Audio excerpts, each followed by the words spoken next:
प्यारे साथियों, मैं संजय गंगवार एक बार फिर से आपके अपने ऑनलाइन प्लेटफॉर्म नंबर नुक्कड़ पर बहुत बहुत स्वागत करता हूं।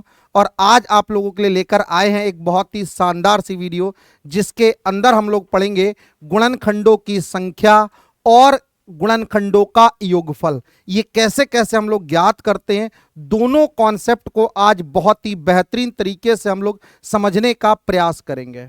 क्लियर?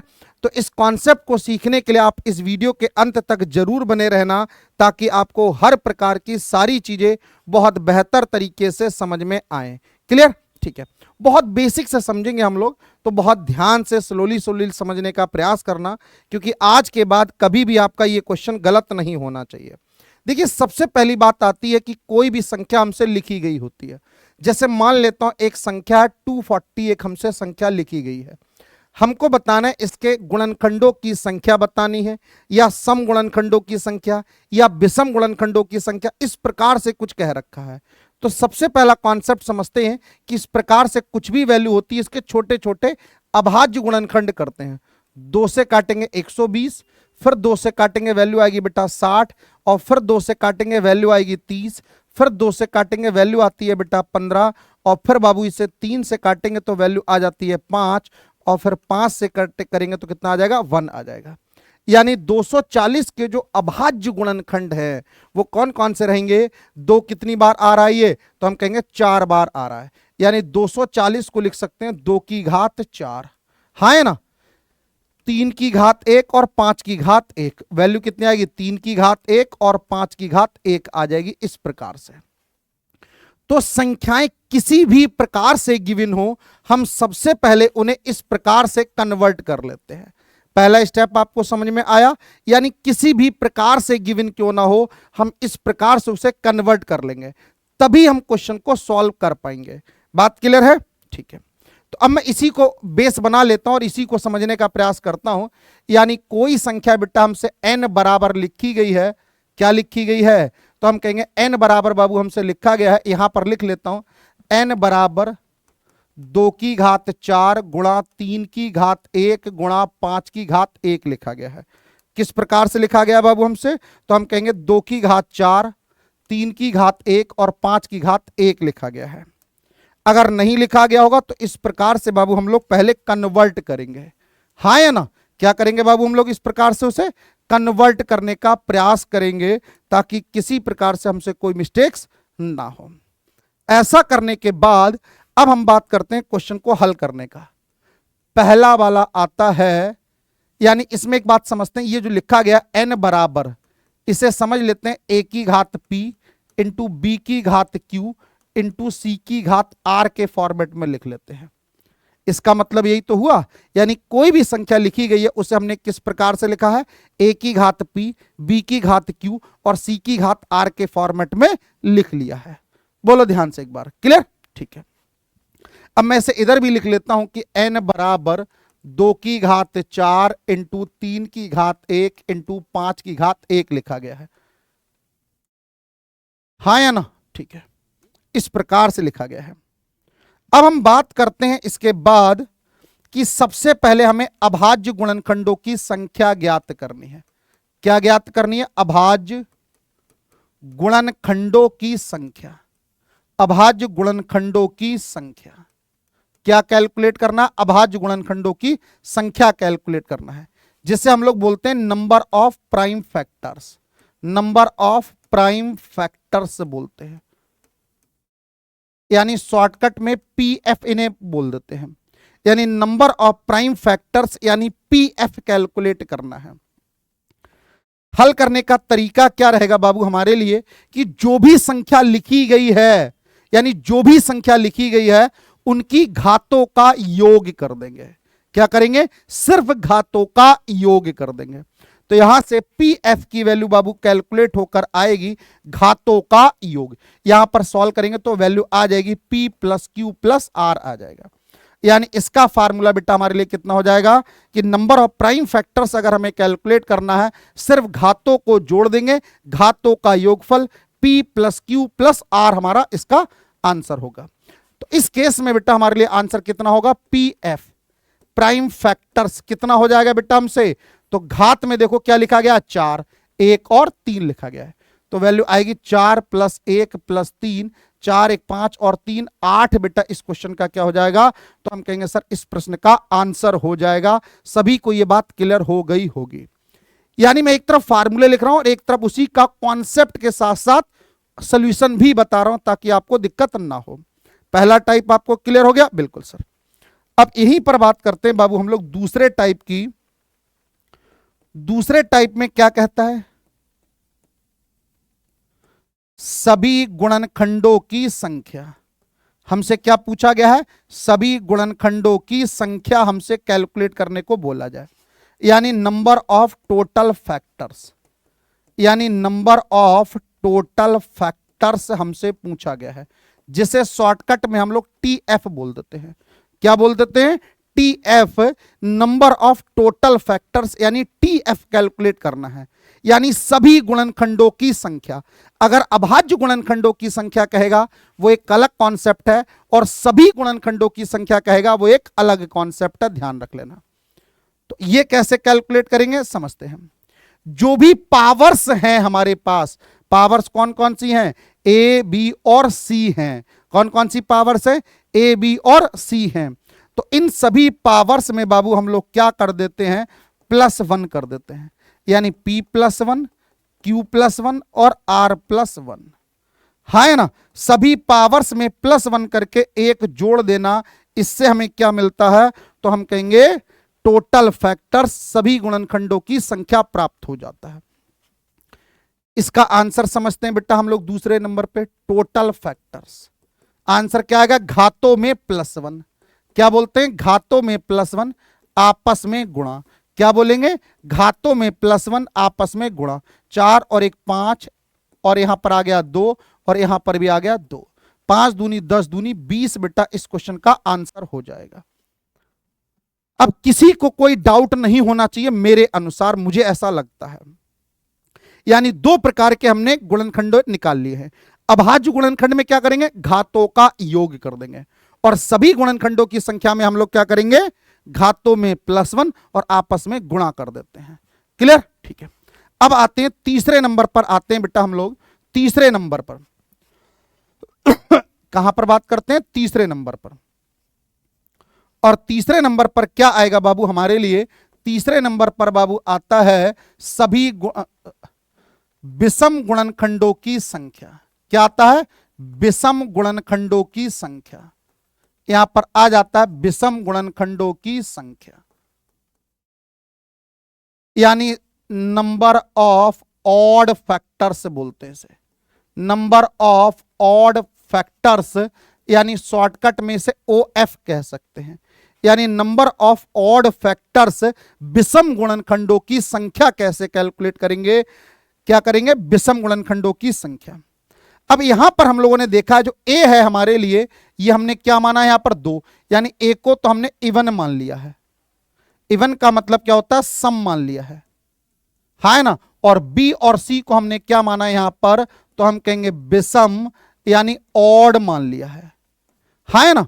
तो अगर हमें विषम गुणनखंडों की संख्या ज्ञात करनी है, क्या ज्ञात करनी है? विषम गुणनखंडों की संख्या ज्ञात करनी है, तो सम वाले को छुपा लेते हैं, यानी सम वाला मिटा दें, है ही नहीं ऐसा मान लेते हैं।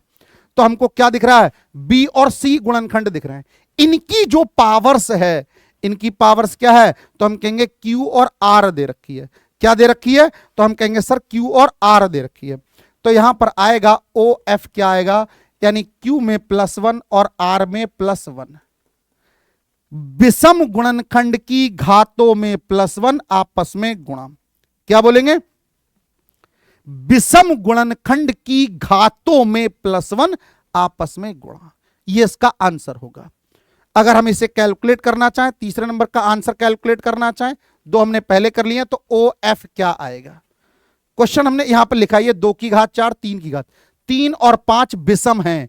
इनकी पावर्स क्या दे रखी हैं? 1 और 1 दे रखी हैं। तो इसमें +1 और आपस में गुणा करके कर देंगे, तो वैल्यू आएगी 2 × 2, और आंसर कितना आ जाएगा बाबू हमारे लिए? तो हम कहेंगे 4 आ जाएगा।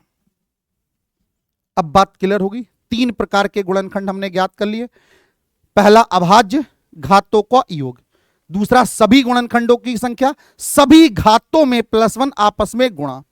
और विषम गुणनखंड अगर हमको ज्ञात करने हो तो सिर्फ विषम गुणनखंड की घात में +1 और आपस में गुणा करते हैं। और चौथे नंबर का मोस्ट इंपॉर्टेंट रहता है, जो हमारे पेपर्स में भी बहुत बार पूछा जाता है, सम गुणनखंडों की संख्या। क्या पूछा जाता है बाबू? तो हम कहेंगे सम गुणनखंडों की संख्या। नंबर ऑफ इवन फैक्टर्स, क्या बोलते हैं? Number of even factors, shortcut में EF लिख सकते हैं। क्या लिख सकते हैं? EF। और इसका पहला तरीका रहता है कि इवन फैक्टर्स को कैलकुलेट करने के लिए टोटल फैक्टर्स में से ऑड फैक्टर्स माइनस कर दें। पहला तरीका क्या रहता है कि टोटल फैक्टर्स में से विषम गुणनखंड माइनस कर दें। अब देखो टोटल फैक्टर्स बेटा क्या थे हमारे पास? 20। टोटल फैक्टर्स इस क्वेश्चन के कितने थे? 20। विषम गुणनखंड कितने आए? 4। 20 में से 4 घटाओगे क्या बचेगा हमारे लिए? 16 बचेगा। यानी इस वाले क्वेश्चन का आंसर कितना हो गया बेटा हमारे लिए? तो चौथे क्वेश्चन का आंसर बेटा हमारे लिए आ गया even factors, total factors minus odd factors. ये वैल्यू है 20 और ये वैल्यू है 4। 20 में से 4 घटाए 16 आ गया। ये पहला तरीका हो गया इसका। अब इसी का एक दूसरा तरीका भी होता है बाबू, वो क्या होता है? Even factors. क्या है? यानी सम जो गुणनखंड है A, इसकी पावर जो लिखी गई है, यानी सम गुणनखंड जो है, इवन फैक्टर्स जो है, उसकी जो पावर्स लिखी गई है उसे एज इट इज रख लेते हैं। यानी P को ऐसे ही रखेंगे और बाकी जो गुणनखंड बचे B और C, इनकी पावर्स में +1 आपस में गुणा। तो P Q +1 और R +1। और ये इस क्वेश्चन का बाबू हमारे लिए क्या हो जाता है?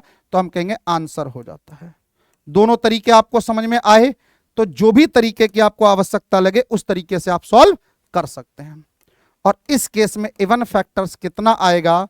देखो सम गुणनखंड है 2, इसकी पावर है 4, ये 4 ऐसे ही रहेगा।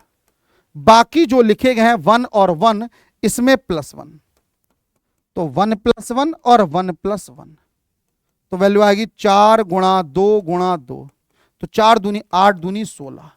यानी दोनों ही प्रकार से आंसर्स को हम लोग कैलकुलेट कर सकते हैं, बहुत ही आसानी से कैलकुलेट कर सकते हैं, जिसके बाद आप लोगों को दिक्कत नहीं होगी। बोलो ध्यान से एक बार। अब चारों प्रकार के गुणनखंड आपको समझ में आ गए। आज के बाद बाबू कोई भी क्वेश्चन आप गलत नहीं करेंगे, ये ध्यान रख लेना।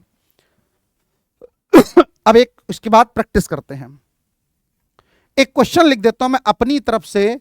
कैसे क्वेश्चन लिखा है? n बराबर 2 की घात 3, 3 की घात 4, 5 की घात 2 और 7 की घात 1 लिखा गया है। इस प्रकार से क्वेश्चन लिखा गया है, कोई भी क्वेश्चन ले रखा है। अब इसमें चारों प्रकार के गुणनखंड हमें पता करने हैं। क्या करने हैं? चारों प्रकार के गुणनखंड बाबू हमें क्या करने हैं? इसमें पता करने हैं। कैसे पता करेंगे?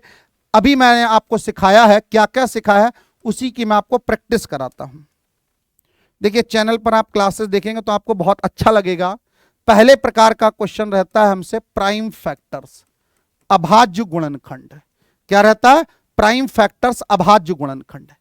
जो भी घातें लिखी गई हैं सभी में +1, सभी घातों का योग कर देते हैं। जो भी घातें लिखी गई हैं उन घातों का योग कर देते हैं हम। 3 4 7 2 9 और 1 10, यानी अभाज्य गुणनखंड इस क्वेश्चन का कितना होगा? तो हम कहेंगे बाबू 10 होगा। दूसरे नंबर पर आता है टोटल फैक्टर्स, सभी गुणनखंडों की संख्या। क्या आता है? सभी गुणनखंडों की संख्या। जो भी घातें लिखी गई हैं उनमें आप लोग +1 कर दीजिए। जो भी घातें लिखी गई हैं उनमें क्या कर दीजिए? तो हम कहेंगे सर +1 कर दीजिए। बोलो ध्यान से। विषम गुणनखंडों की संख्या और सम गुणनखंडों की संख्या, अभाज्य गुणनखंडों की संख्या और सभी गुणनखंडों की संख्या, ये 4 प्रकार के क्वेश्चंस पूछे जाते हैं। हाँ है ना? बात आपको समझ में आई? यानी हमसे क्या दे रखा है कि अभाज्य गुणनखंडों की संख्या, सभी गुणनखंडों की संख्या, विषम गुणनखंडों की संख्या और सम गुणनखंडों की संख्या, ये हमको बताने हैं। हाँ है ना? तो हमने अभाज्य गुणनखंडों की संख्या बता दिया, टोटल फैक्टर्स हमने कैलकुलेट कर लिया, कैसे, घातों में +1। तो यहां से वैल्यू आएगी 4, यहां पर वैल्यू आएगी 5, यहां वैल्यू आएगी 3 और यहां वैल्यू आएगी 2। अब कैलकुलेशन करते हैं, 4 पंजे 20, 3 60, दूनी 120। तो इसके जो टोटल गुणनखंड होंगे वो कितने होंगे बेटा हमारे लिए, तो हम कहेंगे 120 होंगे। कितने गुणनखंड होंगे, तो हम कहेंगे सर 120 होंगे। बात क्लियर, ठीक है। अब तीसरे नंबर पर आता है हमसे विषम गुणनखंड आता है, जिसे ऑड फैक्टर्स बोलते हैं। इसे हम क्या बोलते हैं, ऑड फैक्टर्स बोलते हैं। अब ये वाली वैल्यू 2 जो है ये गायब कर देंगे, 3 5 7 की बात करेंगे, क्योंकि 2 एक सम संख्या है, सम गुणनखंड है। 3 5 7 कैसे गुणनखंड है, तो हम कहेंगे विषम गुणनखंड है। तो विषम गुणनखंड के कैसे कैलकुलेट करते हैं, सिर्फ विषम गुणनखंड की घातों में +1। तो विषम गुणनखंड की घातों में +1, यानी वैल्यू आएगी 4 + 1, 2 + 1 और 1 + 1। घातों में +1 करते हैं विषम गुणनखंड में, 4 2 1, तो 5 + 3 + 2, 5 3 15 दूनी 30, मिल गया आंसर। और लास्ट में आता है सम गुणनखंड इवन फैक्टर्स, जिसे EF बोलते हैं। इसका पहला तरीका आता है, इसमें से इसे माइनस कर दीजिए, आंसर मिल जाएगा। मगर बहुत बार पेपर में ऐसे क्वेश्चन पूछा जाता है कि सिर्फ सम गुणनखंड कैलकुलेट करो, तो फिर भैया हम बाकी पुराना क्यों कैलकुलेट करें, डायरेक्ट सम कर देते हैं। तो सम वाले का तरीका क्या है, इस वाले की, यानी सम गुणनखंड की घात, यानी क्या चीज, सम गुणनखंड की घात ऐसे ही रहेगी और बाकी सभी में +1। सभी को बातें क्लियर हो रही हैं। और इसे कैलकुलेट करेंगे तो वैल्यू आती है 3 × 5 × 3 × 2, 3 पंजे 15, 3 45 दूनी 90। और यही हमसे कहा गया था और ये हमने इसका आंसर बता दिया है। अब बताइए, किसी को कोई डाउट रहा हो इसमें तो मुझे कमेंट बॉक्स के माध्यम से बता सकते हैं, ताकि मैं उसे और अच्छे से एक्सप्लेन कर सकूं। जल्दी से एक बार बताएंगे सभी लोग।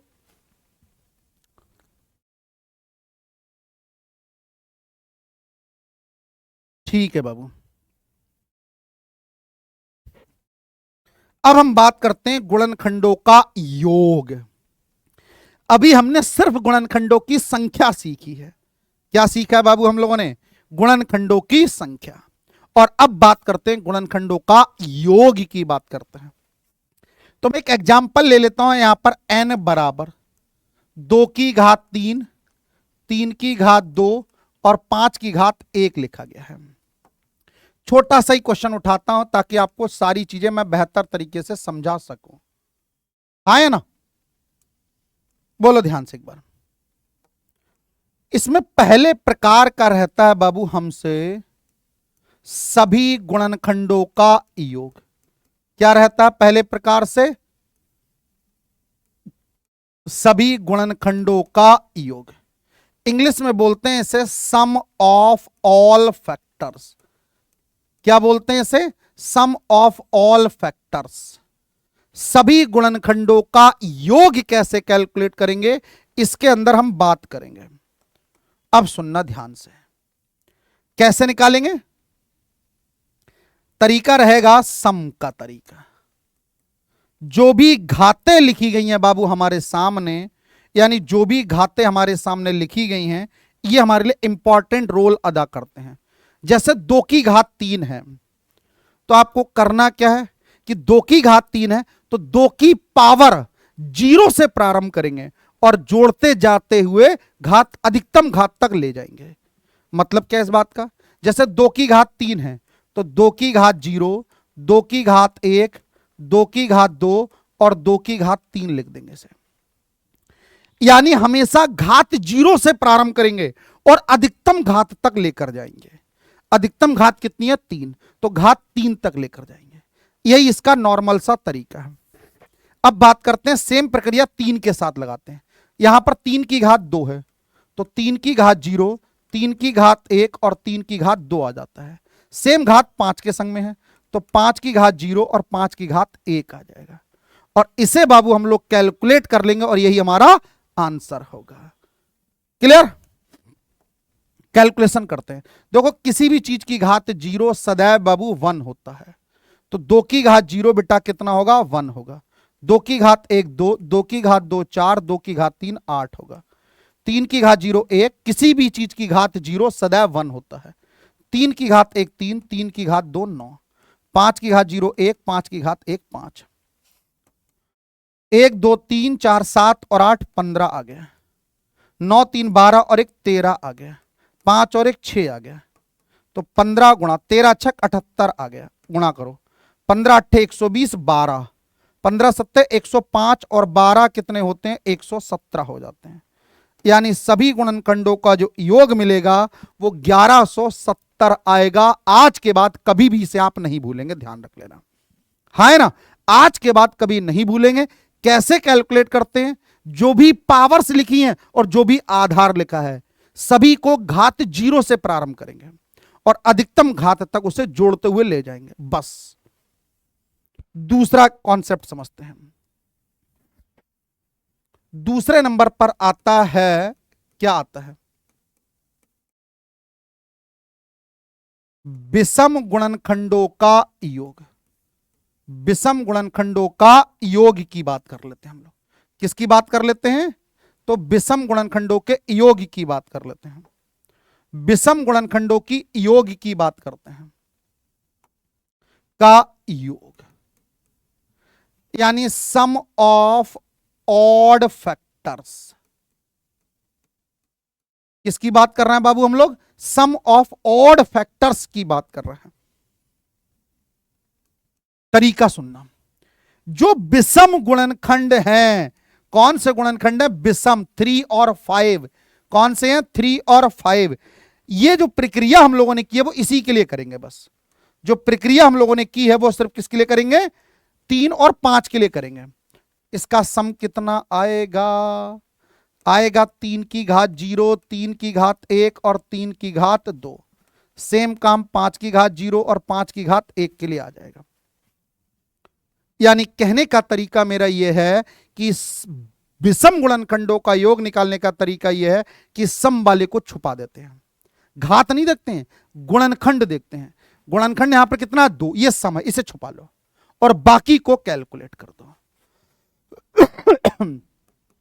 कैसे कैलकुलेट करो? जैसे इसे कैलकुलेट कर रहे हैं। 3 की घात 0 1, 3 की घात 0 1 हो गया, ये 3 हो गया और ये 9 हो गया, ये 1 हो गया और ये 5 हो गया, 1 और 3 4 और 9 आ गया 13, 5 और 1 6, 13 छक 78। तो विषम गुणनखंडों का जो योग आएगा वो 78 आ जाएगा। यानी विषम गुणनखंडों का जो योग आएगा बाबू वो कितना आएगा? तो हम कहेंगे 78 आ जाएगा। मिल गया। तीसरे नंबर का एक और रहता है बाबू हमारे लिए, जिसे हम लोग बोलते हैं थर्ड नंबर पर सम गुणनखंडों का योग। सम गुणनखंडों का योग, सम ऑफ इवन फैक्टर्स। क्या बोलते हैं बाबू इसे हम लोग? सम ऑफ इवन फैक्टर्स। ध्यान से देखो क्या बोलेंगे इसे? सम ऑफ इवन फैक्टर्स। क्या बोलते हैं? सम ऑफ इवन फैक्टर्स बोलेंगे इसे। इसका तरीका क्या रहता है? ध्यान से सुनना। पहला तरीका रहता है, क्या रहता है? सुनना ध्यान से।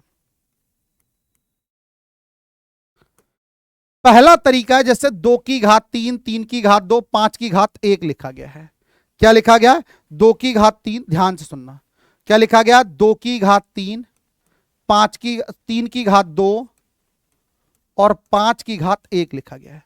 सम गुणनखंड का मतलब क्या होता है? 2 का गुणज, और ये गुणज वाले में भी काम करता है। कई बार क्वेश्चन कह देता है उन सभी गुणनखंडों का योग ज्ञात कीजिए जो 3 के गुणज है। उन सभी गुणनखंडों का योगफल ज्ञात कीजिए जो 5 का मल्टीपल है। मल्टीपल मतलब गुणज है। तो जिसके गुणज की बात करेगा उसी को बाहर ले लेते हैं।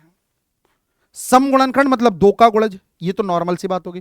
3 का गुणज कहेगा तो 3 को बाहर ले लेंगे। 5 का गुणज कहेगा तो 5 को बाहर ले लेंगे। एक ही बात से आपके कई सारी चीजों का समाधान कर रहे हैं। तो पहले n को हम लोग कैसे लिख लेंगे? इसमें से 2 बाहर ले लो। अंदर आएगा 2 की घात 2, अंदर आएगा 2 की घात 2, 3 की घात 2 और 5 की घात 1 आ जाएगा। अगर ये कह देता 3 का गुणज कह देता तो यहां से हम 3 को बाहर निकालते। किसको बाहर निकालते? 3 को बाहर निकालते और अब इसका योग कर देंगे। योग मतलब सम। ये 2 बाहर ऐसे ही रहेगा। अब जो वैल्यू लिखी गई हैं इन सभी वैल्यूज को 0 से प्रारंभ करेंगे।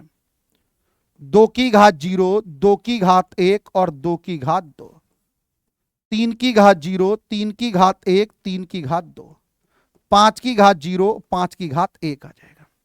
मिल गया आपको आंसर? बोलो ध्यान से एक बार। 2 गुणा किसी भी चीज की घात 0 सदैव 1 होती है। 2 और 4, 1 + 3 + 9 और 1 + 5, तो वैल्यू आएगी 2 गुणा 2 और 1 3 और 4 7, 1 3 4 और 9 13, 5 और 1 6, तो वैल्यू आ जाएगी 7 दूनी 14 और 13 छक 78 आ गई है ना। 14 और 78 की गुणा करनी है। 14 8 112 हासिल 11, 14 7 98 और 11 जोड़ो तो 109 होता है। यानी वैल्यू बाबू हमको मिल गई 1092। क्या वैल्यू मिल गई बेटा हमारे लिए? तो हम कहेंगे 1092 वैल्यू मिल गई है। तो इस प्रकार से सम और विषम सभी प्रकार के गुणनखंड हम लोगों ने कैलकुलेट कर लिए हैं। यानी इस वाली क्लास में अगर हम बात करें तो हमने क्या क्या सीखा है? सभी प्रकार के गुणनखंड की संख्या, अभाज्य गुणनखंड हो, विषम गुणनखंड हो, सम गुणनखंड हो, सभी गुणनखंड हो, पहला क्वेश्चन हो गया। दूसरे में क्या सीखा हम लोगों ने? सभी गुणनखंडों का योग, सम गुणनखंडों का योग, विषम गुणनखंडों का योग, और साथ ही साथ यह सीखा 3 का गुणज हो, 2 का गुणज हो, 5 का गुणज हो, जिसका गुणज कहेगा उसी को बाहर ले लेंगे। बात क्लियर है? और अब मैं आपसे चाहता हूं कि आप n बराबर 1000 लिखा है। क्या लिखा? n बराबर 1000। इसका आप सम गुणनखंडों का योग, ध्यान से सीखना, मैंने आपसे क्या पूछा है? सम गुणनखंडों का योग। इसे कैलकुलेट करके इसका आंसर आप लोग कमेंट बॉक्स में जरूर देंगे। जिन साथियों का आंसर बिल्कुल सही जाएगा उन्हें मेरी तरफ से कुछ ना कुछ प्यार जरूर मिलेगा। ठीक है, तो आप सभी लोग इनको सॉल्व करके आंसर कमेंट में जरूर देना। तो मिलते हैं हम लोग एक नेक्स्ट वीडियो में। तब तक के लिए जय हिंद, जय भारत और थैंक यू सो मच।